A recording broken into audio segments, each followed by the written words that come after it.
আসসালামু আলাইকুম রহমতুল্লাহ। স্বাদু স্বাস্থ্য থেকে পুষ্টিবিদ আয়েশা সিদ্দিকা থাকছি প্রশ্নোত্তর পর্ব নিয়ে। প্রশ্ন করেছেন মাহফুজা, মেয়ের অনেক শুকনা, বয়স ১৯ মাস, খুব দৌড়াদৌড়ি করে কিন্তু ভালো একটা ঘুমায় না, ওজন ৮ কেজি। অ্যাকচুয়ালি বাচ্চা কেন ঘুমায় না এটার অনেকগুলো রিজন থাকতে পারে। একটা হলো মায়ের সাথে বাচ্চার ঘুমটা রিলেটেড, মা পর্যাপ্ত সময় দিতে পারে না বাচ্চাকে, বাচ্চাকে যখন ঘুম পাড়ায় মার সাথে থাকে না, এটা একটি কারণ। বাচ্চা প্রচুর জাঙ্ক ফুড যদি খায়, লাইক চকলেট, চিপস, কোক, চানাচুর, বিস্কিট, এই জাতীয় খাবার যদি বাচ্চা র্যান্ডমলি খায়, তখনও বাচ্চার হাইপার অ্যাক্টিভিটি কিন্তু বেড়ে যায়।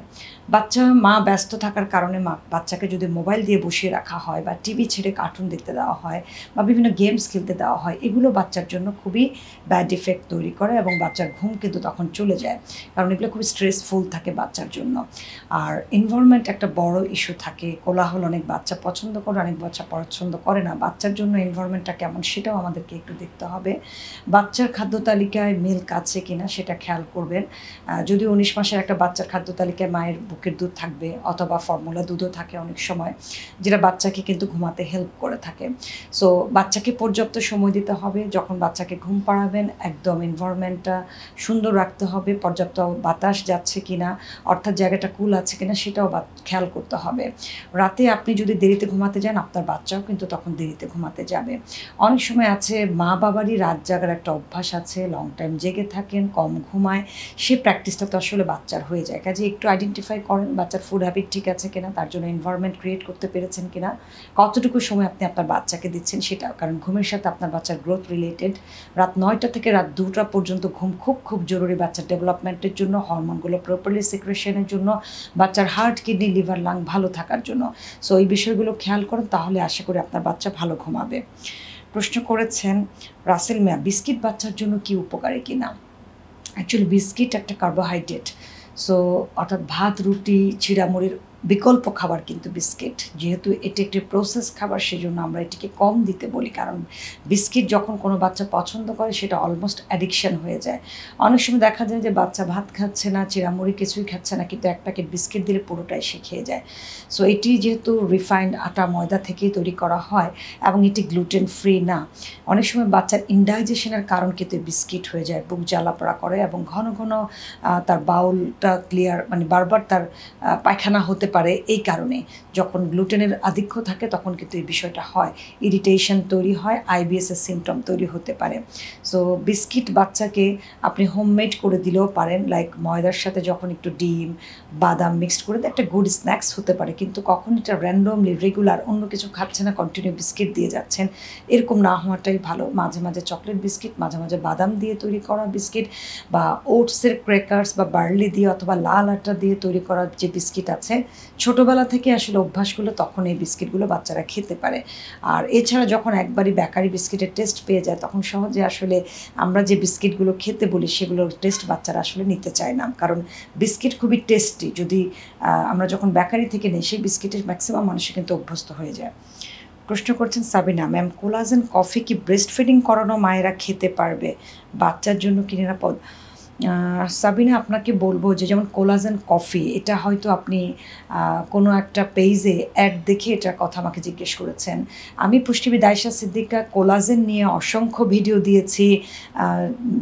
যে পেজগুলোতে আমি ভিডিও দিয়েছি তা হলো স্বাদু স্বাস্থ্য, kids and mom, tingtong tube বা ডিজিটাল ক্লিনিক, আমার নিজের page nutritionist Ayesha Siddika, easy diet BD limited.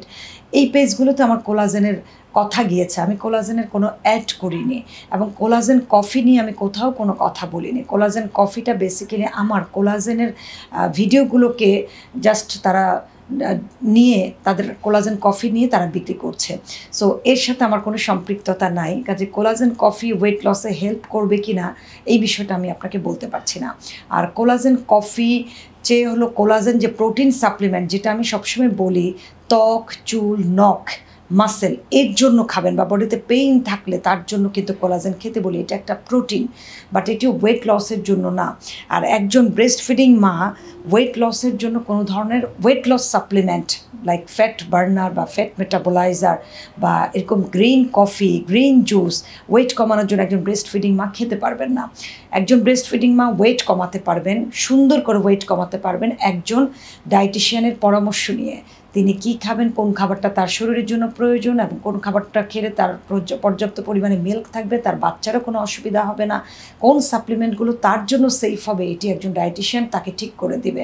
তাহলেই তখন তিনি ওজনটা কমাতে পারবেন। কাজে না বুঝে একজন ল্যাকটেটিং মা বা ব্রেস্ট ফিডিং করা মা কিন্তু কোনো অবস্থাতেই কোনো ধরনের সাপ্লিমেন্ট গ্রহণ করে ওজন কমাতে যাবেন না। প্রশ্ন করেছেন লাবণ্য। লাবণ্য, আপনার প্রশ্ন হলো ডেলিভারির পরে কোষ্ঠকাঠিন্য এড়াতে কী ধরনের খাবার খেতে হবে।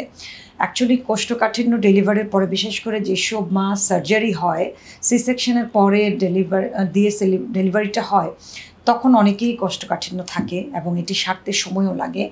আর আফটার ডেলিভারি ম্যাক্সিমাম মা নিজের খাবারের বিষয়ে খুব একটা যত্নশীল থাকে না। আপনাকে খেয়াল করতে হবে টোটাল ক্যালোরি, সারাদিনে যা খাচ্ছেন তার 30 থেকে 40% ফাইবার নেবেন আপনি।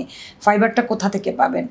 অর্থাৎ অ্যাটলিস্ট প্রতিদিন দুপুরবেলা হলেও যেন আপনার খাদ্য তালিকায় শাক থাকে, বিভিন্ন ধরনের শাক থাকে আমাদের, সেই শাকটা যেন আপনার খাদ্য তালিকায় থাকে।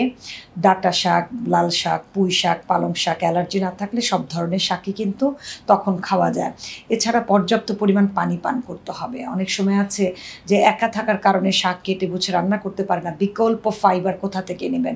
কিসমিসে বিকল্প ফাইবার থাকে। ওটসের কথা আমরা সবাই জানি, রোল্ড ওটস, লাল চিরা, লাল আটার রুটি, লাল চালের ভাত, এগুলো কিন্তু ফাইবার সমৃদ্ধ।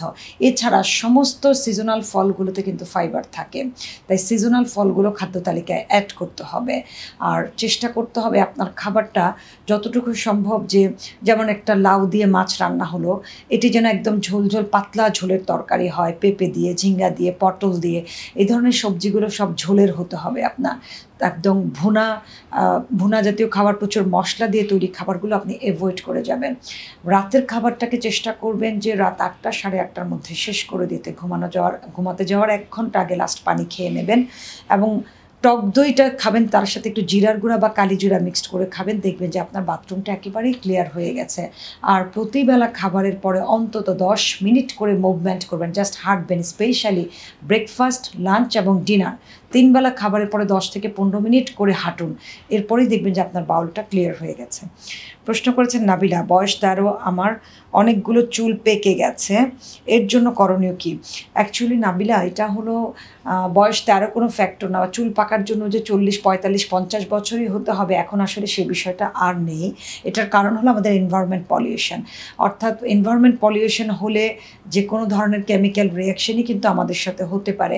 এবং এই যে চুল সাদা হয়ে যাওয়া, এটা বেসিক্যালি মেলানিন ডিসঅর্ডার, অর্থাৎ বডিতে মেলানিনের পরিমাণ কমে যেতে থাকলেই আমাদের এই চুল সাদা হয়ে যাওয়ার প্রবণতা দেখা দেবে। এছাড়া প্রচণ্ড স্ট্রেস, ভালো ঘুম না হলে, ডিভাইসের সাথে যদি আমরা থাকি এবং খুব যদি ন্যাচারাল ফ্রেশ অর্গানিক খাবার না হয়ে থাকে, সেই ফুডের কারণেও কিন্তু আমাদের যে ফুড অনেক কেমিক্যালাইজ, কীটনাশক দেওয়া থাকে, সেগুলোরও একটা সাইড এফেক্ট কিন্তু তৈরি হয়। এছাড়া ভিটামিন ডি, থাইরয়েড, এগুলোর যদি কোনো ইস্যু থাকে, রক্তশূন্যতা যদি থাকে, এই কারণগুলোতে কিন্তু আপনার চুলের কালারটা চেঞ্জ হয়ে যাবে। প্রশ্ন করেছেন মির সালাউদ্দিন, ওমেগা 3 মাছ ছাড়া কি অন্য কোনো উপায় গ্রহণ করা যায় কেন? ওমেগা 3 অ্যাসিড উপকারিতাগুলো বলবো। ওমেগা 3 মাছ ছাড়াও কিন্তু অনেক সিডসে থাকে, কুমড়োর বিচি, বিভিন্ন ধরনের বাদাম, এবং আমাদের দেশীয় মাছ তো আছে, ডিমের কুসুমে থাকে, কলিজাতে থাকে ওমেগা 3। সো বিভিন্ন, আমরা যেমন চিয়া সিডের কথা বলি, বাদামের কথা বলি, ফ্ল্যাক্সিডের কথা বলি, হ্যাঁ, এগুলোতে কিন্তু আপনি ওমেগা 3 পেয়ে যাবেন। ওমেগা 3 হলো basically heart healthy, brain healthy এবং ভিশন হেলদি। আমাদের চোখ, হার্ট এবং ব্রেনের জন্য সবচেয়ে বেশি, এবং আপনার মাসেলকে ভালো রাখবে। আমরা যারা ব্রেনের কথা বলি ভুলে যাই, মেমোরিটাকে ঠিক রাখতে হেল্প করবে। এছাড়া ওভারঅলি আপনার স্কিন, চুল, এই সৌন্দর্যগুলোও কিন্তু ওমেগা 3 বৃদ্ধি করে দেয়। প্রশ্ন করেছেন শারমিন সুলতানা, ম্যাডাম, আমার মেয়ের বয়স 5 চলে, সরকারিভাবে যে পোলিও দেয় তা খাওয়াতে পারেননি, আমি বাজার থেকে রেটিনল 4 ভিটামিন খাওয়াতে পারবো? অ্যাকচুয়ালি রেটিনল হলো ভিটামিন এ। সো আপনি হলো এই যে আপনি পোলিও টিকাটা তাকে দিতে পারেননি, এই বিষয়ে এক্সপার্ট কিন্তু যে টিকা কেন্দ্রে আপনি যান সেখানে অবশ্যই এক্সপার্ট লোক থাকে, কারণ টিকা দেওয়ার লোকই আলাদা থাকে, সেখানে ফিজিশিয়ানও আলাদা থাকে, নার্সগুলো ট্রেন আপ করা থাকে। কাজে আপনার এই প্রশ্নগুলোর সঠিক জবাব কিন্তু উনি দিতে পারবে, যে এখন আপনার বাচ্চার পোলিও না দেওয়ার কারণে তার স্কোপটা কী আছে, কত বছর বয়স পর্যন্ত সে দিতে পারবে, সেখান থেকে আপনি একটা ভালো সলিউশন পাবেন। নিশি আক্তার প্রশ্ন করেছেন, আমার বাচ্চা আছে দুধের, আমি কি ভিটামিন ডি সাপ্লিমেন্ট খেতে পারবো, এ থেকে বাচ্চার ক্ষতি হবে? আপনার যদি ভিটামিন ডি লেভেল কম থাকে বা ধরেন আপনি হয়তো টেস্ট করেননি কিন্তু আপনি ফিল করছেন হেয়ার ফল বেশি হচ্ছে, হাত পা কামড়াচ্ছে, কোমরে ব্যথা হচ্ছে, খুব টায়ার্ড লাগছে, মেজাজ খিটখিটে হয়ে যাচ্ছে, হ্যাঁ, ক্লান্তি, প্রচণ্ড ক্লান্তি, ঘুম উড়ে যাচ্ছে, বুক ধড়ফড় করছে, এই প্রবলেমগুলো যখন আপনি ফেস করবেন তখন আপনি বুঝেই নেবেন যে আপনার ভিটামিন ডিটা কমে গেছে। এবং বাচ্চা যখন বা ব্রেস্ট ফিডিং করে তখন আসলে মা থেকে নিউট্রিশন নিয়ে যায়, সেক্ষেত্রে মাকে অবভিয়াসলি প্রেগনেন্সির পরও ল্যাকটেটিং পিরিয়ডও কিন্তু সাপ্লিমেন্ট করতে হবে। ভিটামিন ডি সাপ্লিমেন্ট মোস্টলি নিরাপদ থাকে, একজন গর্ভবতী মাও খেতে পারেন এবং যখন বাচ্চাকে দুগ্ধ পান করান তখনও কিন্তু মা সাপোর্টিভ হিসেবে ভিটামিন ডি খেতে পারবেন এবং এতে আপনার বাচ্চার কোনো ক্ষতি হবে না। আপনি ভিটামিন ডি নিলে আপনিও এনার্জেটিক থাকবেন, আপনার থেকে আপনার বাচ্চাও কিন্তু পেয়ে যাচ্ছে। প্রশ্ন করেছেন রোজান, 4 বছর বাচ্চাকে প্রতিদিন কতটুকু মধু দেওয়া যাবে? আমি বাচ্চাকে সকালে 2 চামচ আর সন্ধ্যায় 2 চামচ দেই দুধের সঙ্গে, এটা কি সঠিক হচ্ছে? অ্যাকচুয়ালি মধু যেহেতু আমরা চিনির বিকল্প হিসেবে বলে থাকি, কাজেই আসলে তীব্র গরমে অনেক সময় আমরা নাও করে থাকি যে মধু যেহেতু খুব হিট করে বডিকে, গরম লাগতে পারে, সো বাচ্চাকে মধু খাওয়াতেই হবে বিষয়টা এমন না, কিন্তু আপনি সারাদিনে 2 চা চামচ খাওয়ালেই কিন্তু হয়ে যায়। 4 চা চামচের জায়গায় 2 চা চামচ আপনি আপনার বাচ্চাকে চাইলে রেগুলারই দিতে পারবেন। আর এটি যে দুধের সাথে মিক্সড করতে হবে তা কিন্তু নয়, কুসুম গরম পানিতেও দিতে পারবেন, অন্য কোনো ডেজার্টও যদি আপনার বাচ্চা চায় সেখানেও কিন্তু আপনি চাইলে দিতে পারবেন। প্রশ্ন করছেন শামসুল আরেফিন, বাচ্চাদের কত বছর বয়স থেকে ঝাল খাওয়ানো শুরু করা উচিত এবং পরামর্শ? অ্যাকচুয়ালি বাচ্চাকে অলমোস্ট 1 বছরের পর থেকে একটু একটু ফ্যামিলিয়ার খাবার দিতে বলি, 2 বছরের পর থেকে মোস্টলি পুরোটাই ফ্যামিলি খাবার দিতে বলি। যে বাচ্চা একটু রুগ্ন শুকনা থাকে বা অপুষ্টিতে থাকে তার ফ্যামিলি ফুডের পাশাপাশি তাকে হাই ক্যালোরি হাই প্রোটিন খাবার তার খাদ্য তালিকায় থাকতে হবে। সো বাচ্চাদের টেস্ট বার্ড প্যারেন্টসই সবচেয়ে ভালো বুঝতে হবে, কারণ প্যারেন্টসের টেস্ট বার্ডের সাথে অলমোস্ট বাচ্চাদের টেস্ট বার্ড কিন্তু মিল থাকে। তাই আপনার বাচ্চা কেমন ধরনের খাবার পছন্দ করে সেটা আপনিই বুঝবেন। ধরুন আপনি অল্প একটু করে করে অনেক সময় আগে জিরার গুঁড়া বা অনেক সময় আছে গোলমরিচের গুঁড়ার ঝাল, এটি খুব আস্তে আস্তে আপনি অ্যাপ্লাই করবেন। 1 বছর যে কোনো একটা মিলে অল্প একটু হাফ কাঁচামরিচ দিয়ে একটা আইটেম হতে পারে। সো অভ্যস্ত করাটা আপনি 1 বছর 1.5 বছরের পর থেকে কিন্তু চাইলে আস্তে আস্তে করতে পারেন, তবে কোনো অবস্থাতে ফাঁকি মরিচ বা আমরা যে গুঁড়া মরিচ বলি সেটাকে যেন বাচ্চার খাবারে যোগ করা না হয় সেটি খেয়াল করবেন। প্রশ্ন করছেন রুবা, 6 মাস বাচ্চাদের খাবারের সাথে কি লেবু দেওয়া যাবে কিনা? যদি 6 মান্থসেই একদম আপনার বাচ্চার খাবারটা স্টার্ট হয় সেক্ষেত্রে প্রথমেই একটা যে কোনো খাবারে লেবুর টেস্ট দিলে মানে খাবারের মেইন টেস্টটা কিন্তু নষ্ট হয়ে যায়। লেবু যেহেতু স্বাদবর্ধক, ভিটামিন সি থাকে, সো লাইক আপনি ডালে বা তরকারির ঝোলে যে কোনো খাবারে যখন আপনি লেবুটা অ্যাড করবেন তখন কি হবে, ওই টেস্টটা প্রপার টেস্টটা চেঞ্জ হয়ে যাবে। তাই আগে বাচ্চাকে অ্যাজ ইট ইজ খাবারের টেস্ট দেন, অর্থাৎ ডালের টেস্ট যেন পায়, একটা মাছ দিলেন মাছের টেস্ট যেন পায়, তারপরে কিছুদিন পরে আপনি ভাত ডালের সাথে একটু লেবু চিপে দিলেন, ভাত দিয়ে মাছ বা সবজি দিচ্ছেন তার সাথে একটুখানি লেবু কয়েক ফোঁটা দিলেন, অর্থাৎ টেস্ট চেঞ্জ করার জন্য। তাই 6 মাস থেকে দিতে হবে বিষয়টি এরকম না। প্রশ্ন করেছেন তমা, আমার বাবুর বয়স 3 মাস ও দুধ পাচ্ছে না, কালো জিরা শাকসবজি আর ল্যাক্টোহিল খেয়েছি কিন্তু কোনো পরিবর্তন হয়নি। অ্যাকচুয়ালি মায়ের মিল্ক সিক্রেশন না হওয়ার অনেকগুলো রিজন থাকে। বাচ্চা হয়ে যাওয়ার পরে মা অনেক সময় বেশি স্ট্রেসফুল থাকে, বাচ্চাটাকে পালা নিয়ে, রাতে ঘুম হচ্ছে না, পর্যাপ্ত খাওয়া দাওয়া হয় না মায়ের, পানি খেতে হবে তাকে প্রতিবার, অর্থাৎ বাচ্চাকে ফিডিং করানোর আগে 1 গ্লাস করে ম্যান্ডেটারি 200 থেকে 250 ml পানি তাকে খেতে হবে। সেকেন্ড হলো যে সবজিগুলো বা মাছগুলো খাবে সেগুলো যেন ঝোল হয়, মায়ের খাবারে যেন প্রচুর সুপি খাবার যেন হয়, ডাল বাটিতে খেতে বলি, মা যেন ওয়ার্কআউট করতে পারে, অর্থাৎ প্লেন হাঁটা, বাচ্চাকে ঘুম পাড়ানোর পরে বা নিজে খাওয়ার পরে মা যেন হাঁটে, কারণ এই মিল্কের সিক্রেশনটা আসলে হরমোন।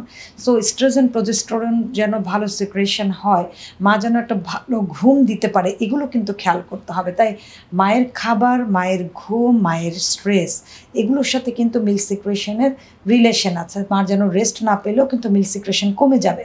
বাচ্চার যে কোনো কিছু নিয়ে অতিরিক্ত উদ্বিগ্ন হওয়া বা একটা বাচ্চা হওয়ার পরে ফ্যামিলির মানুষও মাকে অনেক বেশি পেইন দেয়, বাচ্চার স্বাস্থ্য, বাচ্চার খাওয়া, বাচ্চা কান্না করলে এসব ঝামেলা করে, বাচ্চাকে ভাত বেশি করে খাওয়াতে হবে, এগুলো মায়ের জন্য অনেক সময় পেইন হয়ে যায়। আবার হলো মা নিজ থেকেও অনেক সময় পেইন নেয়, বাচ্চা কান্না করলে অস্থির হয়ে যাওয়া, এটা। সো একটু স্বাভাবিক থাকতে হবে। আর যদি মায়ের অন্য কোনো ফিজিক্যাল ইস্যু না থাকে, অনেক সময় অনেক ধরনের ড্রাগ মাকে খেতে হয় বিভিন্ন কারণে, সেই ইস্যুগুলোর কারণেও কিন্তু মিল্ক সিক্রেশন কমে যেতে পারে। তাই একটু ফাইন্ড আউট করুন যে কেন আপনার এটি হচ্ছে। আবার অনেকের কিন্তু ন্যাচারালি বুকের দুধটা কমে যায়, এটা অনেক সময় জেনেটিক্যালও থাকে। এই জন্য মায়ের ফিজিক্যাল কন্ডিশন আসলে কখন কি হয় সেটা বোঝা খুব ডিফিকাল্ট। ন্যাচারালি আমি যে কথাগুলো বলেছি সেভাবেই আসলে মায়ের দুধ বাড়ার মানে প্রক্রিয়া। এছাড়া অনেকে যে বিভিন্ন ধরনের সাপ্লিমেন্টগুলো খাচ্ছে, সেই সাপ্লিমেন্টগুলো কিন্তু আসলে দীর্ঘদিন খাওয়া যাবে না। তবে আরেকটা সাপ্লিমেন্ট আপনি নিতে পারেন, সেটা হলো স্পিরিলুনা। এটাও কিন্তু মায়ের মিল্ক সিক্রেশনে হেল্প করে থাকে। প্রশ্ন করছেন মিম, আমার বাচ্চার 6 মাস কিন্তু প্রচুর হালকা চুল, ভালোভাবে চুল উঠে না, এটার জন্য কি করব? অ্যাকচুয়ালি 6 মাসে বাচ্চার চুল ওঠার বিষয়ে ডিসিশন নেওয়া খুব ডিফিকাল্ট। হ্যাঁ, তারপরেও এমন হয় যে 6 মাসে অনেক সময় বাচ্চার হিমোগ্লোবিন কম থাকে, ভিটামিন ডি ডেফিসিয়েন্সি থাকে, অনেক সময় মাল্টিভিটামিনেরও ডেফিসিয়েন্সি বাচ্চার তৈরি হয়। তাই যদি মা যদি হেলদি হয়, মায়ের বুকের দুধ বাচ্চার জন্য যথেষ্ট হেলদি হবে। সেকেন্ডলি হলো 6 মাসে সে এক্সট্রা ফুড পাবে, উইনিং প্র্যাকটিস শুরু হয়ে যাওয়ার কথা। সেই খাবারের জন্য ভালো প্রোটিন থাকে সেটা খেয়াল করতে হবে। ওমেগা 3 যুক্ত খাবার যেন বাচ্চার খাদ্য তালিকায় থাকে, ভিটামিন ডি যুক্ত খাবার থাকতে হবে। বাচ্চাকে একটু সানলাইটে দিবেন। বাচ্চার খাবারের পাশাপাশি যেন বাচ্চা পানি পায় সেটা খেয়াল করবেন। এরপরও আমরা ছোট বাচ্চাদেরকে, এই ধরনের বাচ্চাদেরকে কিন্তু মাঝে মাঝে বলি মাল্টিভিটামিন দেওয়ার জন্য, এর সাথে ভিটামিন ডি, ওমেগা 3, আয়রন, এগুলো কিন্তু বাচ্চাকে সাপ্লিমেন্ট আকারে দেওয়া হয়। প্রশ্ন করেছেন মারিয়াম খান, বাচ্চার জন্য আতপ চালের ভাত নাকি সিদ্ধ চালের ভাত উপকারী? সব ভাতই আসলে উপকারী। বাচ্চার কোনটা টলারেট হয় সেটা খেয়াল করতে হবে। আপনি যে খাবারে তাকে অভ্যস্ত করবেন তাই কিন্তু তার বড় হওয়া পর্যন্ত অভ্যস্ত থাকবে। তাই আপনি চেঞ্জ করে দেন, কখনো আতপ চাল খেলো, কখনো সে সিদ্ধ চাল খেলো। অর্থাৎ আপনার পরিবারে যদি সেদ্ধ চালের খাওয়ার প্রচলন থাকে, আপনার বাচ্চাকে আপনি সেটাতেই কিন্তু অভ্যস্ত করে ফেলবেন। সো দুটো চালই ভালো, যেটা আপনার কাছে অ্যাভেলেবেল থাকবে তখন আপনি সেটাই দিবেন। রোজিনা প্রশ্ন করেছেন, বাচ্চার বয়স 4 বছর, প্রায় সময় পা ব্যথা করে এবং শরীরের ওজনও কম, কি করা যেতে পারে? 4 বছর ওজন কম বলেছেন, কিন্তু আপনি লিখেননি কত ওজন। বাচ্চার ওজন 13 থেকে 16 কেজির মধ্যে থাকবে। ওজন যদি পারফেক্ট হয় তারপরেও কিন্তু অনেক সময় বাচ্চাদের পা ব্যথা করে। গ্রোথ পেইন হিসেবে আমরা বলে থাকি। পর্যাপ্ত পরিমাণ হয়তো ভিটামিন ডি, ক্যালসিয়াম, ফসফেট তার খাদ্য তালিকায় নাই, অথবা বাচ্চাটি রোগ দিয়ে বসছে না, বা খুব কম পানি খাচ্ছে, খুব কম ঘুমাচ্ছে। এই কারণগুলো কিন্তু হাত পা কামড়াবে বাচ্চা। বেসিক্যালি এটা ভিটামিন ডি ডেফিসিয়েন্সির জন্যই হয়ে থাকে এতটুকু বাচ্চার। সো সে কী মিল্ক খায় সেটা খেয়াল করতে হবে। প্রতিদিন যেন মিনিমাম 2 সার্ভিং দুধ সে পায়, বা দুধের তৈরি খাবার পায়, সেটা খেয়াল করুন। এবং তার যেন পর্যাপ্ত পানি, মিনিমাম 1 লিটার পানি যেন তার খাবারে থাকে সেটা খেয়াল করবেন। সারাদিনে ডে লংয়ে যেন এটা থাকে। সূর্যের আলোতে অন্তত সপ্তাহে 1 থেকে 2 দিন হাত পা দিয়ে বসে থাকতে বলবেন 20 থেকে 30 মিনিট পর্যন্ত। তাতেও কিন্তু বাচ্চার ভিটামিন ডি বাড়বে। এছাড়া কলিজা, দুধ, ডিম, ছানা, পনির, এই খাবারগুলো বাচ্চার খাদ্য তালিকায় রাখবেন, এবং সামুদ্রিক মাছ রাখবেন ভিটামিন ডি এর জন্য। এছাড়া ভিটামিন ডি সাপ্লিমেন্ট কিন্তু আপনি আপনার বাচ্চাকে দিতে পারেন। সো ভিটামিন ডি সাপ্লিমেন্ট দিলে এই মুহূর্তে তার কিন্তু পায়ের ব্যথাটা কমে যাবে। প্রশ্ন করেছেন Habib Ahsan, vitamin E capsule কি মুখে দাড়ি উঠাতে সাহায্য করে? অ্যাকচুয়ালি ভিটামিন ই মানে অ্যান্টিঅক্সিডেন্ট। অনেকগুলো কারণেই কিন্তু আমরা ভিটামিন ই খেতে বলি, যে বিশেষ করে যাদের হেয়ার ফলের প্রবলেম থাকে তাদেরকে আমরা ভিটামিন ই দেই, লিভারে প্রবলেম থাকলে দিই। অর্থাৎ অ্যান্টিঅক্সিডেন্ট, যা এটি শরীরের মধ্যে গ্রোথ রিলেটেড হরমোনগুলোকে হেল্প করে থাকে। সেক্ষেত্রে একেবারেই নেগেটিভ না যে আপনি খেতে পারবেন না, আপনি খেতে পারবেন অবশ্যই। সো এটি যেহেতু চুলের সাথে রিলেটেড আছে, কাজে দাড়ির সাথেও কিন্তু রিলেটেড থাকবে। আরজিনা প্রশ্ন করেছেন, একবার দুধ জাল করে রেখে দিয়ে পরে আবার কি কাঁচা দুধ মিশিয়ে জাল করলে দুধের গুণাগুণ নষ্ট হবে কিনা? অ্যাকচুয়ালি ধরেন দুধ একবার জাল করার পর যেটা জাল করেছেন সেটা খেয়ে ফেলাই উচিত। কারণ এই প্রক্রিয়াগুলোই হলো মিসম্যানেজমেন্ট। আপনি কেন একবার জাল দেওয়া দুধের সাথে আবার কাঁচা দুধ কেন আপনি মিক্সড করবেন? হ্যাঁ, মানে এটা তো একটু ঝামেলারও থাকে, প্লাস অবশ্যই দুধের গুণাগুণ সেখানে নষ্ট হবে। জাল দেওয়া দুধ আর কাঁচা দুধ, এটাতে দুধ নষ্ট হয়ে যাওয়ার এটাই বেশি থাকবে। সেজন্য যেটা জাল দিয়েছেন সেটা খেয়ে নতুন করে আবার আগের যে কাঁচা দুধ সেটাকে জাল করবেন। ঝিলি সাফা প্রশ্ন করছেন, ম্যাডাম আমি দুধ খেলে প্রচুর গ্যাস হয়, কিন্তু খেতে ইচ্ছে করে, খেতে পারি না, কী করবো যদি বলতেন? এটা ল্যাকটোজ ফ্রি খেতে হবে, অথবা লো ফ্যাট মিল্ক খেতে হবে, অথবা আপনি কোল্ড মিল্ক করে খেতে পারেন। এতেও যদি না হয় দুধের জায়গায় দই খেতে পারেন, অর্থাৎ সেই দুধটাকে দিয়ে দই তৈরি করে খান, বা ছানা বা পনির হিসেবে আপনি খেতে পারেন। ফায়াজ আয়েস প্রশ্ন করছেন, সুন্দর ত্বক ও চুলের জন্য উপকারী খাবারের তালিকা বলবেন। সুন্দর ত্বক ও চুলের জন্য খাবারের পাশাপাশি আপনার আরও কিছু রেগুলার রুটিন মেনটেন করতে হবে। ক্লিনিং অর্থাৎ এক্সটার্নাল যে টেক কেয়ার সেটাকে করতে হবে। চুল এবং ত্বক ভালো ক্লিন রাখতে হবে। আপনার স্ট্রেস ফ্রি একটা লাইফ হতে হবে। আপনার পর্যাপ্ত ঘুম থাকতে হবে, সেটা অবশ্যই আর্লি। আমরা অনেক সময় মনে করি রাত 3টায় ঘুমিয়ে দিনে 12টায় উঠলে সেটা 8 ঘন্টা কাভার হয়ে যায়। সেটাকে না চিন্তা করে রাত 9টা থেকে রাত 2টা-3টার ঘুম বেশি ইম্পর্ট্যান্ট। 9টায় পারছেন না 10টায় ঘুমাতে যান, তাও না পারলে অন্তত 11টায় ঘুমাতে যান। কারণ চুল এবং সুন্দর ত্বকের সাথে ঘুমের রিলেশন একদম অঙ্গাঙ্গিভাবে জড়িত। এছাড়া আপনাকে খাদ্য তালিকা মেনটেন করতে হবে ওভারঅল ব্যালেন্সড ওয়েতে। কোনো একটা ম্যাক্রো বা মাইক্রোনিউট্রিয়েন্ট গ্যাপ হলে চুল এবং ত্বকের উপরই সবচেয়ে বেশি ইফেক্ট পড়ে থাকে। তারপরও কমনলি আমরা কিছু জিনিস জানি যে সুন্দর ত্বকের জন্য, যেমন কালারফুল সবজি, লাল রঙের সবজি বা লাল রঙের ফল, হলুদ রঙের সবজি বা হলুদ রঙের ফল, কমলা রঙের সবজি বা কমলা রঙের ফল, এই যে বিভিন্ন কালারের কথা বলেছি এগুলো আপনার খাদ্য তালিকায় রাখতে হবে। হোল গ্রেইন সিরিয়াল আপনার খাদ্য তালিকায় থাকতে হবে এবং তার পাশাপাশি পর্যাপ্ত পরিমাণে আপনার পানি থাকতে হবে। পানি আপনার বডিকে ডিহাইড্রেশন থেকে মুক্ত রাখবে, তখনই দেখবেন ত্বক এবং চুল সতেজ থাকবে। আমরা অনেকে বলি যে রেগুলার শাওয়ার নিলে আমাদের যেমন খুব ফ্রেশ লাগে, ভালো লাগে, অর্থাৎ এক্সটার্নাল শাওয়ার যেটা ত্বকের জন্য উপকারী, চুলের জন্য উপকারী। ইন্টারনাল শাওয়ার হলো আপনি যে পানি বা পানি জাতীয় খাবারটা নিচ্ছেন, এটা হলো ইন্টারনাল শাওয়ার, ভিতর দিয়ে আপনার বডিকে শাওয়ার করছে, সেটা ভিতর থেকে আপনার ত্বক এবং চুলকে ভালো রাখবে। সো ত্বকটাকে স্বাস্থ্যোজ্জ্বল রাখতে কোলাজেনযুক্ত খাবার, ওমেগা 3 ফ্যাটি অ্যাসিড যুক্ত খাবার আপনার খাদ্য তালিকায় vitamin A, vitamin C, B complex এবং ভিটামিন ডি আপনার খাদ্য তালিকায় রাখতে হবে। খুব ভালো প্রোটিন থাকতে হবে। চুল এবং ত্বকের যত্নের এই প্রত্যেকটা জিনিস কিন্তু রিলেটেড, অর্থাৎ আপনি এই ধরনের খাবার থেকে চুল এবং ত্বকের উপকার পাচ্ছেন।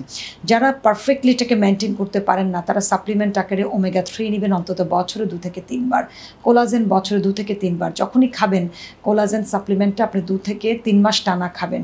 কোলাজেনের সাথে আপনি ভিটামিন সি এবং জিঙ্ক সাপ্লিমেন্ট নেবেন। চুল পড়ে যাওয়া রোধ করতে vitamin D, spirulina, zinc, omega 3, collagen খুব ভালোভাবে হেল্প করে থাকে।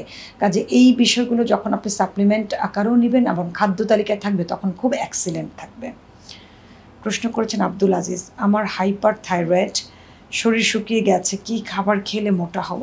অ্যাকচুয়ালি হাইপার থাইরয়েড একটা ডিজিজ কন্ডিশন। প্রথমত এর প্রপারলি ট্রিটমেন্ট করতে হবে এবং আপনার খাদ্য তালিকা অবভিয়াসলি ভালো প্রোটিনযুক্ত খাবার আপনার খাদ্য তালিকায় থাকতে হবে। সাধারণত এতে অ্যাপেটাইট কমে যায়, খেতে ইচ্ছে করে না। ঠিক টাইমে কৃমিনাশক নেবেন এবং মাল্টিভিটামিন আপনার সাপ্লিমেন্ট আকারে থাকতে হবে। এর পাশাপাশি আপনি এক্সট্রা প্রোটিন হিসেবেও কিন্তু আরও কিছু সাপ্লিমেন্ট আপনি নিতে পারেন। তবে এক্ষেত্রে বলবো হাইপার থাইরয়েড যেহেতু আপনি ডিজিজে আক্রান্ত এবং সে কারণে ওয়েট কমে যাচ্ছে, তাই ফিজিশিয়ান এবং ডায়েটিশিয়ানের পরামর্শ অনুযায়ী যখন আপনি মেডিকেশন এবং সাপ্লিমেন্ট প্লাস খাবারের তালিকাটা থাকবে সেটা আপনার জন্য খুব ভালো কাজ করবে। কারণ এই ধরনের ক্ষেত্রে হাইপার থাইরয়েড বা হাইপোথাইরয়েডের রোগী একটু ডিপ্রেশনেও ভুগে থাকে। ডিপ্রেশন কাটানোটা খুব ইম্পর্টেন্ট, সেটার জন্য একটা ভালো কাউন্সেলিং প্রয়োজন। আপনাকে খাবারের তালিকা বললেই যে আপনি খেতে পারবেন তা না, প্রপার একটা কাউন্সেলিংয়ে মেন্টাল হেলথ যখন ডেভেলপ হয় তখন রোগী সুন্দর করে খায়। অ্যাপেটাইট যখন না থাকে, অ্যাপেটাইট বৃদ্ধির জন্য সাপ্লিমেন্টেশন করলে অ্যাপেটাইটটা গ্রো করে যায়। সো আমি আশা করব যে আপনি একটা প্রপার গাইডলাইন মেনটেন করেই আপনার ওজনটাকে বৃদ্ধি করবেন। প্রশ্ন করেছেন আনোয়ার, রাতে রান্না করা ভাত সকালে খাওয়া যাবে? ঠান্ডা ভাত কি আবার গরম করা যাবে? অ্যাকচুয়ালি রাতে রান্না করা ভাত সকালে খাওয়া যাবে। ভাতটাকে আপনি যদি একটু ভাপে দিয়ে করেন বা অল্প একটু পানি ছিটিয়ে চুলাতে গরম করে ফেলতে পারেন তাহলে কোনো অসুবিধা নাই। আমরা একটু ওভেনে কম দিতে বলি, বা রাতে রান্না করা ভাতটাকে একদম ঠান্ডা হয়ে যাওয়ার পর অল্প একটু পানি ঢেলে রেখে দিতে পারেন। পানি ঢেলে রেখে সেটাকে সকালে ওভাবে খেতে পারেন, অথবা আপনি সকালে উঠে সেটাকে ওই পানিটা সহ একটু গরম করে নিতে পারেন, তাহলে কিন্তু আপনার জন্য সেফ। ফাইয়াজ আয়েজ প্রশ্ন করছেন, খাবারের মাধ্যমে কিভাবে বয়স কমিয়ে চেহারা ভরাট করে সুন্দর গ্লোয়িং ত্বক ও স্বাস্থ্যকর চুল পেতে পারি জানবেন? অ্যাকচুয়ালি খাবারই তো আসলে সব কিছুর মূল। আপনার প্রপার ওয়েতে আপনার খাবারটা ফ্রেশ এবং ন্যাচারাল আছে কি না, কতটুকু অর্গ্যানিক, এটা খুব ডিপেন্ড করে কতটুকু ব্যালেন্সড ওয়েতে আপনি আসলে খাচ্ছেন সেটা। অর্থাৎ আপনার খাদ্য তালিকায় যখন একদম আপনার বয়স, ওজন, উচ্চতা অনুযায়ী carbohydrate, protein, fat, vitamin, minerals and water থাকবে, তখনই কিন্তু আপনার এই যে বলেছেন যে স্বাস্থ্যোজ্জ্বল, বয়স কমিয়ে চেহারা ভরাট করে সুন্দর গ্লোয়িং ত্বক এবং স্বাস্থ্যকর চুলের কথা আপনি বলেছেন, এর সাথে একটা গুড লাইফস্টাইল মেনটেন করতে হবে। আপনার প্রতিদিনের খাবারের টাইমিং ঠিক থাকতে হবে, সেম টাইমে খাবার নিচ্ছেন, বিশেষ করে ব্রেকফাস্ট, লাঞ্চ, ডিনার 3টা মেজর মিলে যেন আপনার খাদ্য তালিকায় ব্যালেন্স থাকে, যে carbohydrate, protein, fat, vitamin, minerals আছে কিনা এনশিওর করতে হবে। অ্যান্ড ওয়াটার, আপনার আফটার মিল আপনাকে ওয়াটার ইনটেক করতে হবে। আর যখন আমরা স্ন্যাক্স টাইমগুলো বলি, সেখানে খুব ভালো ফ্যাট বা ভালো মানে আপনার হলো সেকেন্ড ক্লাস প্রোটিন, আপনার গুড ফ্যাট, ওমেগা-3 ফ্যাটি অ্যাসিডের কথা আমরা বলে থাকি, ওমেগা-3, ওমেগা-6 ফ্যাটি অ্যাসিডের কথা বলে থাকি, অনেক মাইক্রোনিউট্রিয়েন্ট আছে, স্পেশালি ভিটামিন সির কথা বলি, বি কমপ্লেক্স বলে থাকি, এগুলো আপনি স্ন্যাক্স আইটেমগুলোতে নিতে হবে। হ্যাঁ, সো তখন আপনি পুরো খাবারটা যখন হোল ডেতে ব্যালেন্স থাকবে এবং আপনার মানে ঘুম পর্যাপ্ত থাকবে, আপনার কোনো স্ট্রেস নাই, আপনি খুবই প্লেফুল, আপনি খুব আনন্দদায়ক একটা জীবনযাপন করছেন, এই প্রত্যেকটা জিনিসই কিন্তু আপনার সুন্দর ত্বক, ভরাট মুখ বা স্বাস্থ্য উজ্জ্বল যে চুলের কথা বলেছেন তার সাথে কিন্তু এটি রিলেটেড আছে। রেগুলার এক্সারসাইজ করতে কখনোই ভুলবেন না। এই প্রত্যেকটা জিনিস শরীরকে আপনাকে অ্যান্টি এইজিং করতে হেল্প করবে। সো অ্যান্টি এইজিং থাকা বা বয়স কম রাখার প্রথম শর্ত হলো আপনার ওজন ঠিক আছে কিনা। পারফেক্ট ওজন যখন হবে, বাকি জিনিসগুলো আপনার জন্য ইজি হয়ে যাবে। যখন খুব আন্ডার ওয়েটে থাকবেন অথবা ওভার ওয়েটে থাকবেন, তখন আসলে আপনি কোনো কিছুই পারফেক্টলি পাবেন না, না আপনার স্বাস্থ্য উজ্জ্বল ত্বক থাকবে, না আপনার চুল সুন্দর থাকবে, এবং আপনাকে কোনোভাবে তখন অ্যান্টি এইজিং লাগবে না। তাই ওজন ঠিক রেখে বাকি কাজগুলো করুন, অটোমেটিক্যালি আপনি সব কিছু পেয়ে যাবেন। প্রশ্ন করছেন জাফরা, ম্যাম আমি দিনে কয়েকবার কালো জিরা চিবিয়ে খাই, এতে সমস্যা হবে কি না? কালো জিরা যেহেতু একটা সিডস, সো এটিকে কন্টিনিউ এভাবে খাওয়া যাবে না। কালো জিরা উপকারী, কিন্তু সপ্তাহে ধরুন আপনি 3 থেকে 4 দিন খেলেন এবং সেটা হাফ টিস্পুনের মতো আপনি রাখতে পারেন। বিভিন্ন উপায়ে খেতে পারেন, কালো জিরা চিবিয়ে খান, এটা একরকম। আর যদি মনে করেন যে ভাতের সাথে খাবেন বা সবজিতে দিয়ে খাবেন, বিভিন্ন প্রসেসে চাইলে আপনি খেতে পারেন। তবে এটি যেহেতু সিডস, তাই এটিকে খুব কন্টিনিউ এই সিস্টেমে খাওয়া যাবে না, কারণ সিডস অতিরিক্ত খেলে সেটি আমার কিডনির জন্য কিন্তু ক্ষতিকর হবে। প্রশ্ন করেছেন রোজিনা আপা, আমার বয়স 30, আমি 2বার স্ট্রোক করেছিলাম, তখন থেকে আমার প্রেশার লো, অনেক ধরনের খাবার খাই কিন্তু ঠিক হয় না, প্রেশার 90-60, এখন আমার করণীয় কী? অ্যাকচুয়ালি প্রেশার যখন লো থাকে তখন সোডিয়ামযুক্ত খাবার রিচ করতে হয়। খাঁটি গরুর দুধ, এটা আপনার প্রেশারটাকে হাই করতে হেল্প করবে। ডিমটাকে একটু লবণ দিয়ে বা বাদামটাকে সল্ট দিয়ে, এছাড়া রেড মিট যেটা থাকে, রেড মিটে হাই সোডিয়াম থাকে, সপ্তাহে একদম রেড মিট আপনার খাদ্য তালিকায় রাখতে পারেন। অর্থাৎ সোডিয়ামযুক্ত খাবার তখন খাদ্য তালিকায় যোগ করতে হবে, যেহেতু আপনার প্রেশার লো এবং প্রেশার হাই দুটোই কিন্তু আপনার জন্য ক্ষতিকর। সো লো প্রেশার থাকলে আপনি যখন স্ট্রোক করেছেন তখন কি আপনার আসলে কেমন ছিল প্রেশার, সেটাও একটা ইস্যু। আপনি কোন ধরনের মেডিকেশন খাচ্ছেন, এটাও একটা ইস্যু।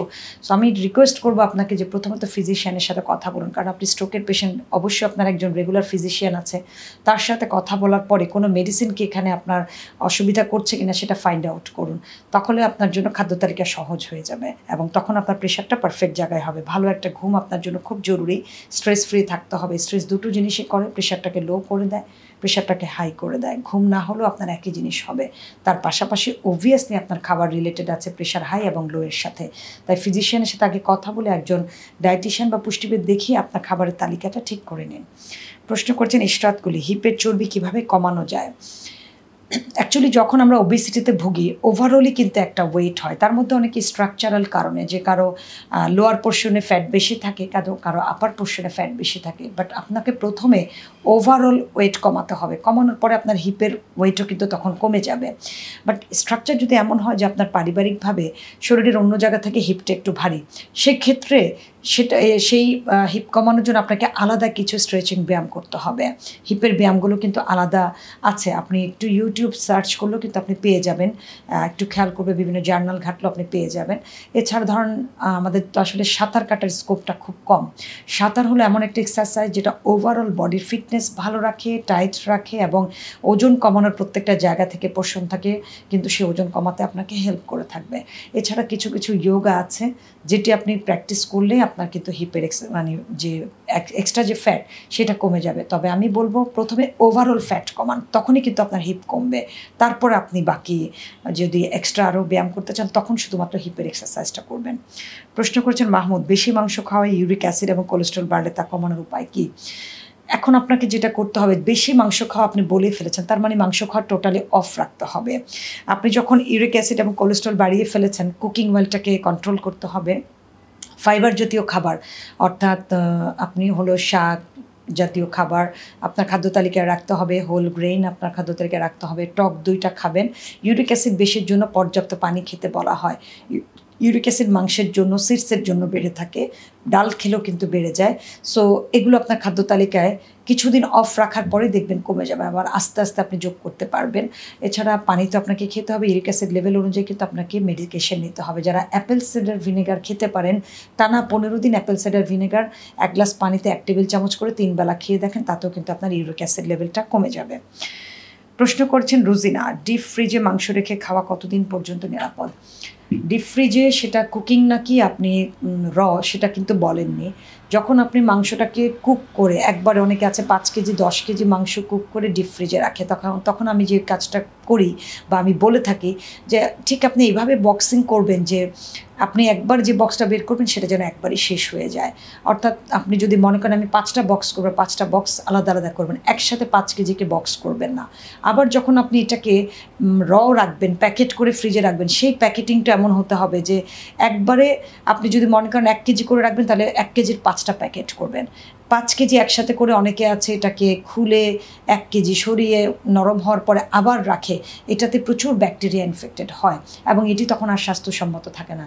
কুকিং খাবারও সেম, বারবার খুলে নরম হওয়ার পর রেখে আবার ফ্রিজিং করছে, তাতে ব্যাকটেরিয়া বেশি অ্যাটাক করে থাকে। সেজন্য যতটুকু খাবেন ঠিক আপনার প্যাকেটিং বা প্রিজার্ভেশনটা যেন সেরকম হয়। প্রশ্ন করেছেন তানভীর, অতিরিক্ত মাংস খেলে কোষ্ঠকাঠিন্য হয় আমার, এই সমস্যার সমাধান কি? অ্যাকচুয়ালি মাংসতে কোষ্ঠকাঠিন্য হবে, কারণ মাংস তো হাই প্রোটিন থাকে, হাই ক্যালোরি থাকে উচ্চমাত্রার।